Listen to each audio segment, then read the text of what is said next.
I'm going to teach you how to overclock your brain using methylene blue. So methylene blue is a mitochondrial support supplement. And mitochondria, as you probably heard in like every single bio class that's ever happened, that mitochondria is the powerhouse of the cell. So where do you find mitochondria? You'll find mitochondria in almost, literally every cell, but they're highly concentrated in the neurons, which is what our brain is made of. So it comes as no surprise then that methylene blue is going to increase your cognition, so your power to think, your ability to solve mathematical problems, to work through solutions, and to have even more creativity. Also, it's no surprise that it improves memory, both short term and long term. You have more energy overall because your neurons are able to fire more efficiently. And finally, you have more focus, which is to me the most important aspect. Why? Because time is not the most important resource. A lot of people think that time is a finite resource and it's really important. It's important, sure, but you only have 24 hours per day, and no matter what you do, you're not going to get more hours. It's energy and focus that actually gives value to time. So anything that improves my focus is going to be highly beneficial to me. So how does it work? How is it possible that the same exact supplement also improves skin? Like how can a brain supplement improve skin? And it comes down to the mechanism of action. And when you saw that it increases energy and focus, you probably thought, well, is it kind of like caffeine? Is it like coffee? And the answer is it's not. So caffeine, let's say, it works by a receptor being bound to by that caffeine molecule. It binds to the adenosine receptor in the brain, trying to trick the brain into thinking it has more energy than it actually has. It doesn't actually give you any energy. Methylene blue does not bind to receptors. That's not its mechanism of action. It acts directly on the mitochondria. That's why it has all these wide-ranging effects, because every single cell has mitochondria in it. How does it work? Well, let's go. So you know that mitochondria is the powerhouse of the cell, and it produces energy for the cell, all this stuff. But how does it do it? So what's mitochondria actually doing is when you have food, when you have glucose, the first complex inside mitochondria, so mitochondria has 5 complexes, 1, 2, 3, 4, and 5, actually grabs an electron from your glucose and it shunts it from complex 1 to 2, 2 to 3, 3 to 4, 4 to 5, and from 5 comes out ATP. ATP is energy. So think of this as a race car engine, all right? And each of these are like pistons trying to convert that fuel into momentum, into energy, all right? So what happens then is if you disrupt this? It's a good question, isn't it? That's what's happening to most people. A lot of people, a majority of people, I would say, have poor metabolic health, which means that they have broken mitochondria, they have damaged mitochondria. And of course, if you're thinking of this as a race car engine, not only do you get energy, you also get waste products, you get smoke. In the cell, this is in the form of ROS, reactive oxygen species. That's what the cell even naturally produces. Even an undamaged mitochondria is going to produce some level of ROS. So when you have a damage in the mitochondria, let's say the complex 1 is no longer able to move electrons to complex 2. You have a disruption. Let's say you have a disruption between 2 and 3. So if you have an engine and you damage it somehow, what's going to happen? First, you're going to have less energy. Obviously, you're going to have less energy. But you're also going to have more waste products. And these waste products are toxic. So you really don't want these in your body if you can help it.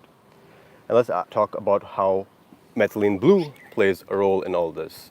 So speaking of damage to mitochondria, you might be wondering, like, how does this damage even happen? And it happens to many reasons, obviously. One of them is oxidative stress. Another is seed oils. So seed oils like safflower oil, sunflower oil, soybean oil, canola oil, all these seed oils, what they're going to do is they are going to interfere with the mitochondria, because oxidized seed oils have these byproducts called aldehydes. And that's not the only byproduct, by the way. These aldehydes are going to damage the membrane, and these complexes are situated on the membrane. So you can see how that's not going to really help, is it? So what does methylene blue do? Methylene blue is an electron donor. So if there's a break in the circuit between complex 1 and 2 and 2 and 3, methylene blue can actually donate an electron straight to complex 3. And you immediately have the restarting of this electron chain, and you can still produce ATP, and yeah, you still produce reactive oxygen species. And now this is where it gets interesting.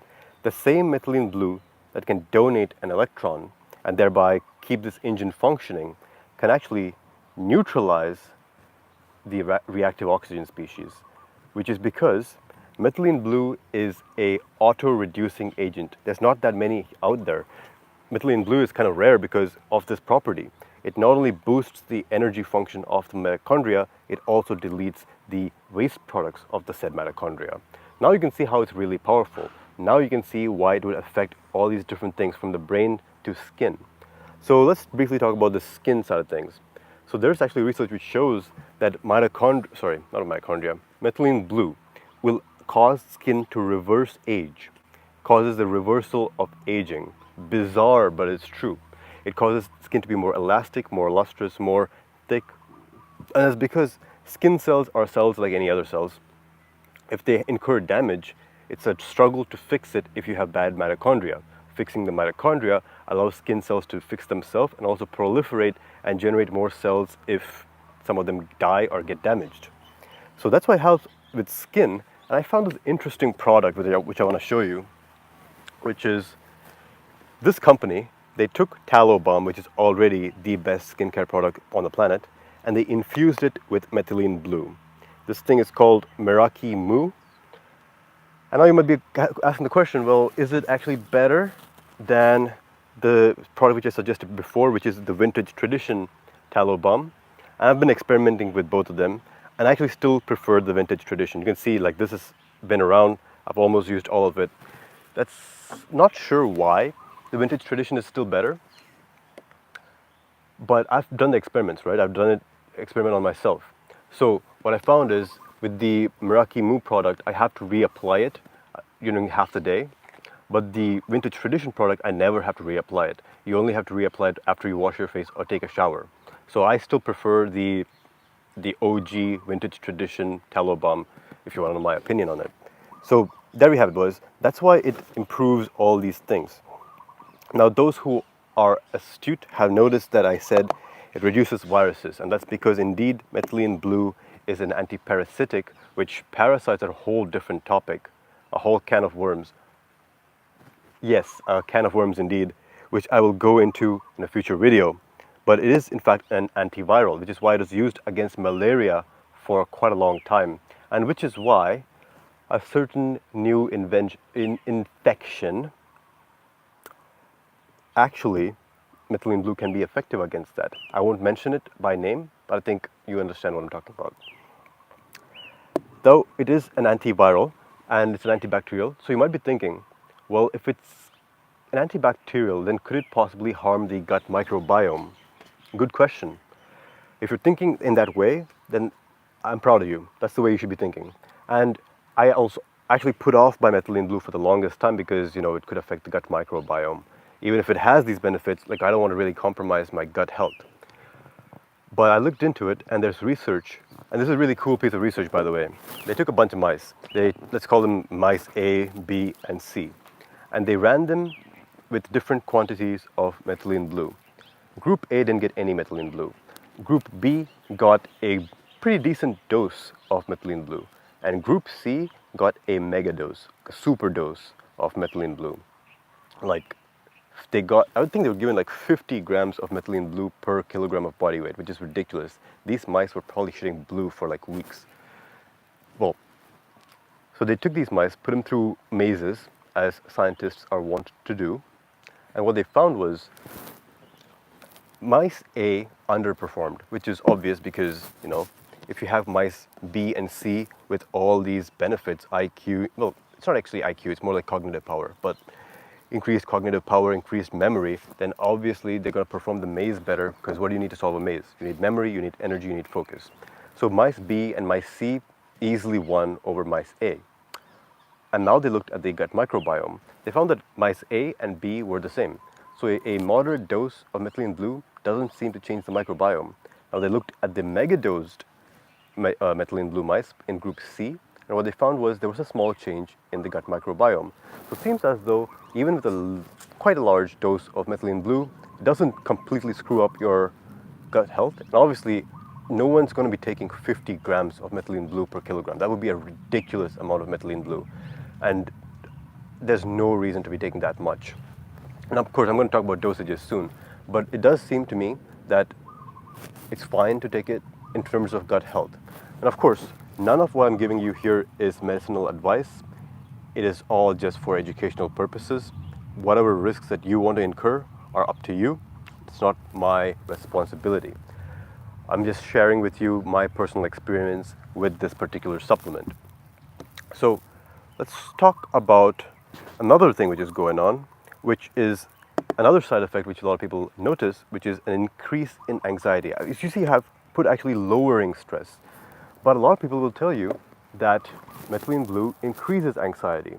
So I looked into it and it was confusing because why would something that increases ATP production cause increased anxiety? Didn't make sense, especially when you consider that ATP and energy are relaxants. They make you more relaxed. In fact, if you take a dead piece of muscle tissue, it's going to be kind of rigid, right? But if you put it in a bath of ATP, it will actually become more lifelike. It'll become more supple, become more like how it was in life. Because energy is life, ATP is energy. So it's really a puzzle why somebody will be more anxious with the introduction of methylene blue. I was thinking about this, and I realized that what is anxiety really? Anxiety is the recurring negative thoughts, really.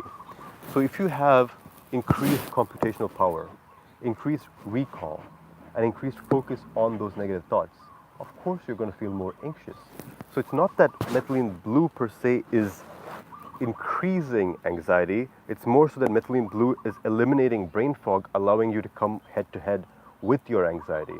I think that's what's happening here. So if you have anxiety symptoms because of methylene blue, it's likely that you just have bad mental health, and that should be the priority you should be working on, not some kind of productivity supplement. You should work on the basics, the fundamentals of basic mental health.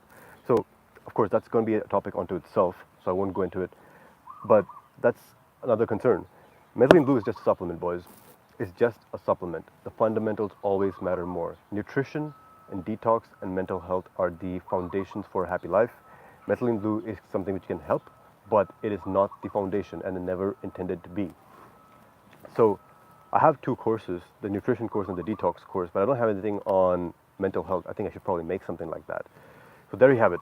That is methylene blue, and that's how it works. The question is like, how do you get it? Where do you get it from? How much do you have? And what are the other side effects? There's another side effect, which is kind of funny. When you start taking NB, you'll piss blue. Like straight up, your urine will be blue in color. This is not something you should be afraid of. It happens to everybody. It's an expected side effect. So, dosages. Where's the stuff? This is, I didn't have that much left. This is my vial of methylene blue. The dosages, I take one dropper. So, this has a dropper, right? So I take one drop of this. Let me actually show you properly. I take one dropper full before I hit any kind of important task. So what I mean by that is I don't actually take it every day. I take it when I need it. So I'll take it before I am trying to come up with a video, or I'll take it before a live lecture like this. I'll take it when I'm doing something which requires my full attention and full cognition power. So I take it only when I need it, because that's my attitude towards any kind of supplement. You only supplement when you think you need it. You don't take a supplement every single day unless you have some kind of condition. You should be getting most of what you need from just whole foods. So I use this as a tool rather than a fundamental. You can take 2 droppers actually, and if you are really focusing on something, I would be okay with taking 2 droppers of methylene blue, which each dropper is 5 milligrams. So there you go. I take 2 droppers if I really need it, 1 dropper usually. That's about dosage. Now where do you get it from? So this is very important, boys. So there's 2 grades of methylene blue. There is the industrial grade and there is the pharmaceutical grade. You're obviously looking for pharmaceutical grade because the industrial grade has heavy metals. It's going to poison you. So you need to look for 2 things. You need to look for USP verified, which means that it is pharmaceutical grade verified, and you need to look for a COA, which is a certificate of analysis. and it's done by like a lab which actually goes through it and sees if it is a pure product. I get all my methylene blue. Holy shit, this flies around here, boys. I get all my methylene blue from the same company which makes the tallow product, Meraki Medicinal, and this is what I suggest. I actually reached out to them, looked at their COA, and I trust in them because obviously I use their product. So I reached out to them, got a discount code for 15% off. If you want to use it, you could do that. And there we have it. That's your entire rundown on methylene blue. I know I covered quite a lot of information in this video. If you want an official summary of everything we've discussed so far, there is an email intake form in the description. I will send you my personal show notes. Every single time there's a lecture, you'll get the show notes. So if you want that, and all the links and everything will be included, right? So put your email in there. Other than that, tomorrow's lecture is going to be on the red, white, and blue protocol. What's that? So right now it's winter. I mean, you may not guess that it's winter because I'm in Hawaii and the place is gorgeous. It's always kind of summer or spring here. But if you are in the United States or in the UK and in European countries, it's winter right now. So you don't have a lot of sunlight, and it's likely that you're not having a lot of movement, you're not getting a lot of exercise. You might have seasonal depression, which is nothing, it's not actually a depression, it's more like a metabolic health issue, and it's a vitamin D deficiency. So I'm going to create, well, I'm not going to create, I'm going to give a lecture on the red, white, and blue protocol, which eliminates that completely from your life. I used to live in Indiana, so I know how it feels like to have gray skies day after day for 6 months. So this is going to be really helpful for those who are living in cold climates. And finally, if you like me, I'm not talking about my content, if you like me personally, then follow me on Instagram. You get to know like what I do on a daily basis and other random information as I'm living my life. I share it on Instagram. All right, boys, that's the lecture. I appreciate your time. I'll see you in the next one, and I'll flip this camera around and see if there's any questions.